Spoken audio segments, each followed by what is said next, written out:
Day 108, verses 43 to 45, the journey continues.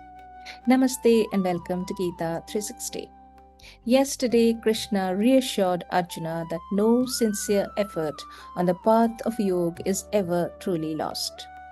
Even if the journey remains unfinished, every attempt leaves its mark. Today, he explains how. The seeker does not begin again from nothing. Past effort resurfaces, draws them forward, and gradually becomes part of a much longer journey towards freedom. There they regain the mental disposition and wisdom accumulated in their previous life, and from that point they strive even harder towards perfection, O joy of the Gurus. This verse describes a profound moment of inner awakening. It uses the phrase Buddhi Samyogam to describe the seeker's reconnection with the understanding cultivated in a previous life. What had once been gained has not disappeared. It becomes available again, allowing the seeker to resume the journey towards perfection. Similarly, genuine inner growth is never erased. Even when we cannot see or feel the change, the understanding we have cultivated, the discipline we have practiced, and the values we have lived by do not simply disappear just because we slipped for a while. This is why the seeker does not begin again as though nothing has happened before.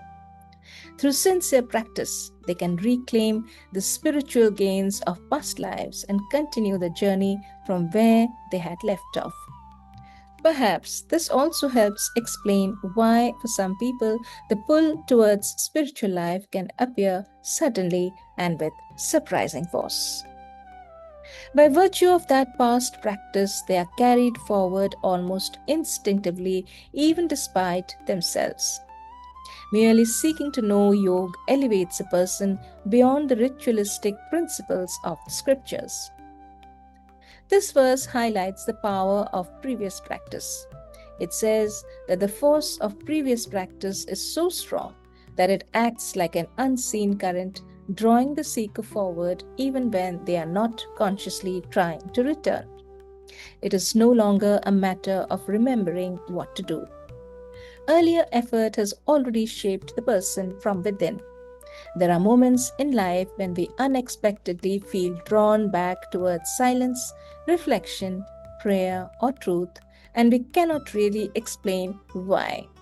The Gita suggests that these moments are not accidental. They carry the accumulated force of sincere efforts made before in this life and in earlier ones. The Gita adds that even one who sincerely seeks yoga begins to move beyond words and rituals alone. The seeker is no longer satisfied with merely knowing the teachings. They long to experience for themselves what those teachings describe. Striving with sincere effort, the yogi, completely purified of all errors and perfected through many births, finally attains the highest state of freedom. The Gita beautifully brings the entire journey together by saying seekers who continue to strive with sincere effort are rewarded with the highest state of freedom. With each stage of practice, their minds are purified even more, and the spiritual progress continues to grow. Nothing stands alone. Every sincere effort becomes part of everything that came before. This is what gives Krishna's earlier reassurance its full meaning. No sincere effort is ever lost because every effort contributes to a transformation far greater than what we may be able to see in the present moment. What appears small or incomplete today may still be part of a journey unfolding across many lifetimes. Freedom in this verse is not the reward for one extraordinary effort. It is the culmination of countless sincere efforts that have quietly gathered over time. We often experience our efforts as isolated moments, a few weeks of discipline, a period of sincere practice, a time when we felt deeply connected to something higher. Then life changes. Other priorities take over. Old habits return, and what once felt important gradually slips away. Days, weeks, months, or years later, when we try to return, we assume that we have to begin again. That is why these verses are so reassuring. The Gita asks us to see our inner journey across a far larger span than the present moment. What feels interrupted to us may not be lost at all.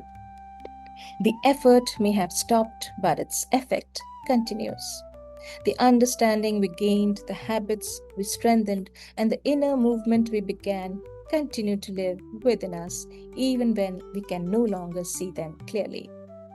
And then sometimes, when we least expect it, that earlier movement begins to reappear. A person who once drifted away from prayer suddenly feels drawn towards it again.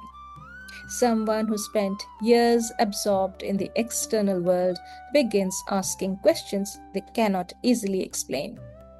A teaching heard long ago suddenly carries a meaning it never had before. What appears to be a new beginning may, from the Gita's perspective, be something much older resuming its course. Perhaps this is the deeper reassurance Krishna offers Arjuna. We count our efforts one by one. We separate them into successes and failures, beginnings and endings, periods when we were disciplined and periods when we lost our way. Krishna sees continuity where we see interruption. No sincere effort stands alone. Each one joins what came before. Each one leaves the seeker transformed in some way. And across a journey far longer than we can see, these efforts continue together until what began as a small movement towards divinity or truth culminates in the highest freedom. Perhaps every step counts because no step is ever only a step. It becomes part of everything that follows. Thought of the day. We often dismiss small efforts because we cannot see the larger journey they belong to. Pause for a moment today and reflect. What sincere effort have I been underestimating because I cannot yet see what it is quietly becoming? Thank you for joining me on Gita 360. May we remember that every sincere effort leaves its mark. Even when progress feels slow or incomplete, nothing done in the direction of truth is ever truly lost.